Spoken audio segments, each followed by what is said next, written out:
کہ میں جناب ایسے کروں گا, گاڑی کے نیچے آؤں گا, یعنی میں لیٹ جاؤں گا, وہ مجھے ڈنڈے ماریں گے پولیس والے, ہر طرف پولیس ہی پولیس تھی. تو پھر مجھ سے پوچھیں گے بھائی بتاؤ تمہارا کیا مسئلہ ہے. اب میں تو اسی نیت سے کھڑا تھا, لیکن دیکھیں نا انسان جب ہمت کرتا ہے اور سوچتا ہے کچھ کرنے کا, اللہ تعالیٰ راستے کھول دیتا ہے. تو ہوا یوں کہ میں گیٹ کے پاس کھڑا تھا, میرے سفید کپڑے پہنے ہوئے تھے, تو کچھ لوگ جو ہے وہ سفید کپڑوں میں, وہ ایک گاڑی رکی اور وہ سفید کپڑوں میں ہی تھے. وہ بالکل ایسے ہی محسوس ہوا, مجھے فیل ہوا جیسے میں بھی انہی کے ساتھ ہوں. میں بھی یوں سمجھ لیں یعنی پنجابی میں کہتے ہیں غصو مار گیا, یعنی میں بھی ان کے ساتھ ہی مل گیا ساتھ.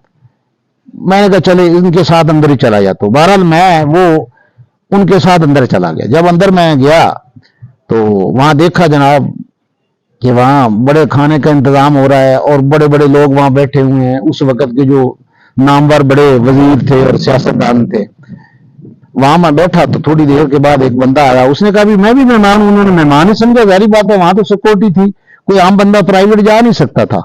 انہوں نے مجھے بوتل دی تو میں نے کہا نہیں, میں نے بوتل نہیں پینی. تو جب وہ بوتل دینے لگا تو میرے ذہن میں یہ بات آئی کہ یار بات یہ ہے کہ تو ایک تو آیا ہے بغیر بتائے, بغیر بن بلائے, اور تو انلیگلی یہاں چوری چھپے یہاں اندر آیا. تو یہاں مدعو نہیں تھا, اس لیے تو جو ہے نا یہ تجھے بوتل نہیں پینی چاہیے. خیر ٹھیک ہے, کافی دیر گزری تو وزیر اعلیٰ بھی آ گئے وہاں. جناب لوگ سلام لینے لگ گئے, میں نے بھی سلام لیا. میں نے کہا یہ فارغ ہوتے تو ان سے بات کرتا ہوں میں. تو خیر اتنے میں لوگ, ظاہری بات ہے میں ایک عام بندہ تھا اور جھجک بھی رہا تھا, مجھے پتا تھا کہ یہ سیکورٹی والے مجھے پکڑی نہ لیں کہیں. تو باتیں کرنے کے بعد انہوں نے کہا جی چلیں جی کھانا کھاتے ہیں. اب انہوں نے ساروں کو کہا بھی کھانا کھایا, مجھے بھی وہ ادھر لے گا بھی آ کے کھانا کھائیں. وہاں میں نے زندگی میں, شاید پوری زندگی میں ابھی تک ایسے کھانے بنے ہوئے نہیں دیکھے جو وہاں پڑے تھے. خوشبو آ رہی تھی اور میں تو ہفتے کا بھوکا تھا. تو اب میں نے, ظاہری بات ہے اب انہوں نے مجھے کہہ بھی دیا تھا بھی کھانا کھائیں, لیکن پھر میرے دل میں آئی, میرے ذہن میں یہ بات آئی. میں نے کہا یار تو یہاں مدعو نہیں ہے, تجھے نہیں بلایا گیا, یہ تیرے لیے کھانا حرام ہے. تو میں کھانا کھانے کی بجائے ایک سائڈ پہ بیٹھ گیا. اب میں سائڈ میں جب بیٹھا تو اس وقت میرے ذہن میں خیال آیا کہ یار تو وزیر اعلیٰ سے مل رہا ہے اور تیرے پاس تو کوئی اس کے نام کی درخواست ہی نہیں ہے, کوئی پیپر ہی نہیں ہے جس پیپر کے اوپر تجھے درخواست دے سکے. تیرے پاس تو 2 سندیں ہیں صرف. میں نے جناب اپنی فائل دیکھی, اس میں ایک ورق تھا, اس کے نام میں نے جناب وہ فوراً اس کھانا کھانے کے دوران جب وہ کھانا کھا رہے تھے بندی سی درخواست لکھی, وہ خدمت جناب وزیر اعلیٰ پنجاب فلاں فلاں فلاں.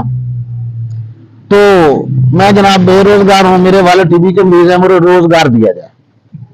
خیر میں نے یہ لکھ لی. وہ جب کھانا کھا کے فارغ ہوئے تو پھر میں نے اپنی ہمت کی ان سے ہاتھ ملانے کی, ہاتھ بھی ملا لیا, پھر بات نہ کر سکا. آخر کار جب وہ اپنی گاڑی میں بیٹھنے لگے نا, میں نیچے سے ہو کے آگے ان کے, اور میں نے کہا جی السلام علیکم جی. میں نے بتایا میں جی فلاں شہر سے آیا ہوں اور میں ٹی بی کا, میرے والد مریض ہیں اور میں بے روزگار ہوں, مجھے روزگار چاہیے. اس نے کہا کوئی اپلیکیشن لکھی ہوئی ہے؟ میں نے کہا ہاں جی. میں نے اسے دے دی.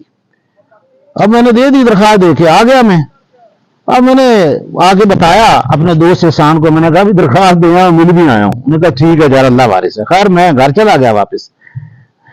1.5 ماہ بعد جناب پیچھے ایک لیٹر آیا گورنمنٹ آف پنجاب سے, وہ لکھا تھا امیڈیٹ ڈائریکٹو تھی, اور یہ تھا کہ اس کے اندر یہ ہدایت تھی کہ اسے اپوائنٹ ہم اکارڈنگ ٹو سوٹیبل پوسٹ.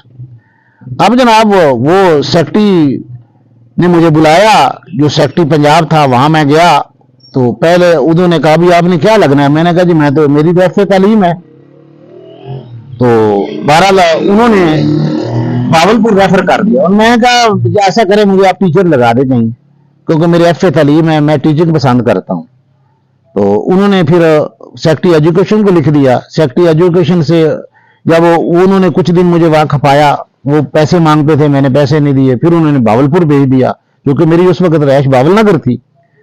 تو بہرحال وہ وہاں سے ہوتی ہوئی آخر کار اس, چونکہ وہ امیڈیٹ ڈائریکٹو تھا وزیر اعلیٰ کا, تو انہیں ہر حال میں کمپلائنس دینا تھا. انہوں نے میرے آرڈر کر دیے as EST elementary school teacher.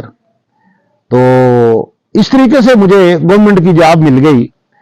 اور اب میں نے سوچا کہ اس کے پیچھے محرکات کیا تھے اس جاب کے ملنے کے. وہ صرف اور صرف یہی تھے کہ اگر میں کھانا کھانے لگ جاتا تو یقیناً وہ درخواست لکھی ہوئی نہیں ہونی تھی. وہ کھانا تو میں کھا لیتا، میں اپنا ہفتے کا جو بھوکا تھا اپنا پیٹ بھر لیتا اس وقت ایک وقت میں، لیکن یہ یقینی تھا کہ مجھے پھر نوکری نہیں ملنی تھی کیونکہ میرے پاس وہ درخواست ہی نہیں تھی. اب میں نے وہ تقوی کی راہ اختیار کی، یا یوں سمجھ لیں کہ نیکی کرو کنواں میں ڈالو، یعنی میں نے تو اللہ سے ڈر کے کہ یہ کام میرے لیے جائز نہیں ہے اور میرے لیے یہ حلال نہیں ہے، وہ میں نے چھوڑا. اور اس چھوڑنے کے دوران اللہ نے یہ دل میں بات ڈالی کہ یار تو کچھ لکھ بھی لے اس کے نام کا، اور وہ آج بھی میرے پاس پڑی ہوئی درخواست لکھی ہوئی، اس کی فوٹو کاپی ہے میرے پاس. تو اللہ نے یوں سمجھ لیں کہ اللہ کی رضا کے لیے، اللہ کی خاطر پرہیزگاری اختیار کرتے ہوئے میں نے ایک وقت کا کھانا میں نے چھوڑا. اللہ نے ساری زندگی کا کھانے لگا دیے، ساری زندگی کا رزق کا بندوبست میرے لیے کر دیا. ظاہری بات ہے میرے لیے ایک بہت بڑا سٹیپ تھا، میں باقاعدہ گورنمنٹ ملازم بن گیا. پھر میں نے وہاں اپنی ایجوکیشن مزید اپنی آگے ایجوکیشن بڑھائی اور اپنے آپ کو مزید امپروو کیا.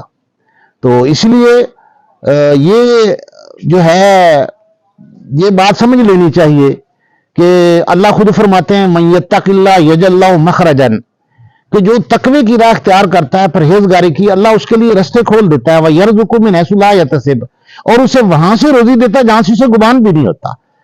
اور دوسری ایک اللہ فرماتے ہیں ان الذین آمنوا والذین ہاجروا وجاہدوا فی سبیل اللہ اولئک یرجون رحمت اللہ، وہ لوگ جو ایمان لائے اور جنہوں نے ہجرت کی اور جنہوں نے جہاد کی. یہی تو جہاد تھا نا، نفس کے ساتھ کسی کا حق نہ کھانا اور اللہ سے ڈر کے رک جانا. اللہ سے ڈر کے رک گیا. ظاہری بات ہے اس وقت تو مجھے نہیں پتا تھا، بس میرے والد کی مثال میرے سامنے تھی اور تربیت تھی، انہوں نے مجھے بتایا تھا، جو میں نے ان کی زندگی سے دیکھا تھا کہ کسی کا مال یوں نہیں کھاتے، تو اس وجہ سے میں بھی رک گیا. اب اس رک جانے کی وجہ سے، اس پرہیزگاری کی وجہ سے اللہ نے مجھے انعام دیا، اور وہ انعام کیا تھا کہ فری نوکری، گورنمنٹ کی نوکری. اور پھر ظاہری بات ہے وہ ایک سٹیپ تھا آگے. آج میں اگر پی ایچ ڈی کی ہے تو ظاہری بات ہے وہ میں اس لائن پہ چلا تو تب اس منزل پہ پہنچا ہوں نا. تو آج کے لیے اتنا ہی کافی ہے. یہ میرا تیسرا راستہ تھا جو اللہ نے میرے لیے کھولا، اور انشاءاللہ آگے چوتھا راستہ بتاؤں گا اگلی ویڈیو کے اندر. اللہ حافظ.